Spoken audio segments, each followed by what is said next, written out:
사람의 생각이 바뀌면 행동이 바뀌고 그 행동이 오랜 시간 쌓이면 결국 인생이 바뀌게 되죠. 당장 결과가 눈에 보이지는 않지만 생각을 바꾸는 순간부터 인생은 변하기 시작해요. 부자가 되려면 흔들리지 않고 그 생각을 일관되게 유지하는 게 중요하죠. 오늘은 부자들이 흔들리지 않고 지켜온 일관된 생각은 무엇인지, 인생을 역전시켜줄 부자 되는 생각 3가지를 알아볼게요. 인생을 역전시켜줄 부자 되는 생각. 첫 번째, 현재의 기준에 갇혀있지 않는다. 책 머니파워에는 이런 말이 있어요. 내 코치가 대답했다. 당신은 분명히 계획이 있습니다. 사람은 누구나 무의식적으로라도 자신의 계획에 따라 행동합니다. 단지 지금 당신이 실행하고 있는 계획이 빈곤을 향한 계획일 뿐이죠. 열심히 일하는데도 부채가 점점 늘어난다면 분명히 어떤 시스템이 존재할 수밖에 없다. 장기적으로 인생은 생각한 대로 흘러가게 돼 있어요. 대부분의 사람은 부자가 되고 싶어 하지만 자신은 평범한 사람이라고 생각해요. 그래서 평균적인 소득을 벌고 대세에 따라 평범하게 사는 걸 너무나도 당연하게 생각하고, 부자가 될 기회가 자신에게 오는 건 부자연스럽고 불편해서 무의식 중에 피하게 되는 거죠. 현실의 기준에 갇혀버리면 성장할 모든 가능성을 막아버리는 거예요. 지금 가난하다고 죽을 때까지 가난할 이유는 전혀 없어요. 책 머니파워에는 이런 말이 있어요. 당신이 설계하는 미래가 현실적인지 의문을 품지 말라. 현재의 당신을 기준으로 삼지 말고 당신의 목표에 시선을 두어라. 당신의 한계를 설정하지 말라. 마치 당신의 사전에 실패라는 단어가 존재하지 않는 것처럼 행동하라. 당신이 생각하는 모든 것을 이룰 수 있다고 간주하라. 당신은 이를 해낼 수 있다. 대부분의 사람들은 월급을 받으며 월급이라는 틀에 맞춰서 미래를 설계하죠. 이러면 평생 월급 안에서 알뜰하게 아끼며 사는 정도에서 벗어나지 못해요. 부자가 되려면 미래를 설계하는 방식을 바꿔야 돼요. 대중이 생각하는 현실적인 수준으로 목표를 정하는 게 아니라 내가 진짜 원하는 구체적인 목표를 정하고 그 목표를 어떻게든 이루어내리라 다짐해야 돼요. 절대 실패를 염두하면 안 돼요. 실패를 염두하는 순간부터 포기할 만한 그럴듯한 핑계를 고민하느라 시간을 쓰게 될 거예요. 반드시 해낸다는 생각으로 어떻게 목표를 이룰지에만 집중해야 돼요. 빠져나갈 구멍이 없으면 뇌는 목표를 이루는 데에만 집중하게 되고, 뇌에서 제공하는 솔루션을 시도하고 실패하고 개선하고를 반복하며 현실적으로 말이 안 된다고 생각했던 그 목표에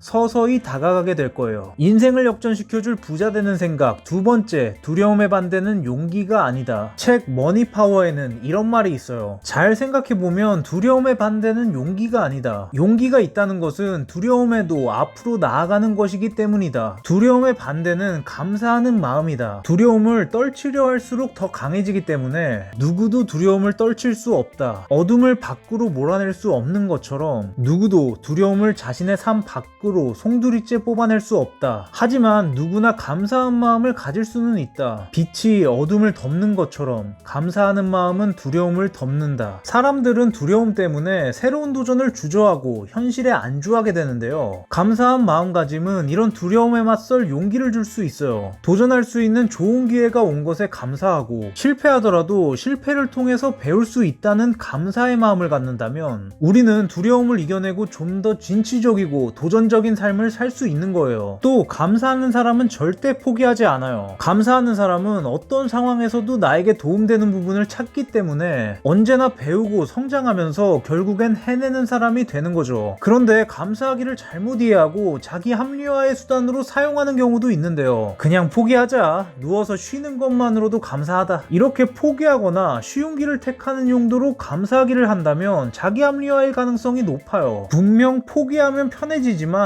행복해질 수는 없어요. 진정한 감사하기를 실천해서 정말 원하는 목표를 이루고 행복하게 살아보세요. 인생을 역전시켜줄 부자 되는 생각. 세 번째, 처음부터 이겨놓고 싸운다. 책 지금 하지 않으면 언제 하겠는가에는 이런 말이 있어요. 내가 정말 사랑하는 일인데 거기에는 엄청나게 많은 경쟁자가 존재해서 망설여질 수도 있다. 하지만 그럴 때는 반드시 승부를 걸어야 한다. 경쟁자보다 더 많은 것을 준비해야 한다. 시간이 없다면 시간을 만들고 재능이 없다면 재능을 만들어야 한다. 성공을 거둔 사람의 준비 중요한 특징 중 하나는 그들은 경쟁하지 않는다. 그들은 처음부터 이겨놓고 시작한다. 사람들은 성공한 사람들이 타고난 재능이 있을 거라고 생각하지만 사실 성공한 사람들은 그저 남들보다 더 많은 준비를 했기 때문에 이미 이겨놓고 승부를 걸었을 뿐이죠. 선승구전. 이순신 장군은 이겨놓고 싸우는 그 전형이었어요. 이순신 장군은 평시에 전쟁을 준비했어요. 지루할 정도로 훈련을 하며 반복 숙달했고 백병전에 능한 왜군을 대비해서 판옥선을 건조하기도 했죠. 싸울 때는 유리한 위치를 먼저 선점하고 싸움을 걸었어요. 이렇게 이미 이겨놓고 싸웠기 때문에 조선의 다른 장군들이 추풍낙엽처럼 무너질 때 이순신 장군은 군계 일학으로 모든 전투에서 승리할 수 있었던 거죠. 사람들은 이순신 장군을 단지 용맹하다고만 생각할 수도 있지만 그가 용감했던 이유는 이미 이겨놓고 싸운 사람의 자신감이었던 거예요. 우리도 이겨놓고 싸우려면 남들보다 더 많은 준비를 해야 돼요. 90%의 사람들은 남는 시간에 TV나 핸드폰을 하거나 놀러갈 계획을 세우며 시간을 보내요. 우리가 무언가를 하기만 해도 90%는 이미 이기고 시작하는 거예요. 이건 결국 자신과의 싸움이에요. 편하게 쉬고 싶은 욕구를 이겨내고 미래를 준비할 수 있는 자신과의 싸움인 거죠. 역전할 것인가 여전할 것인가는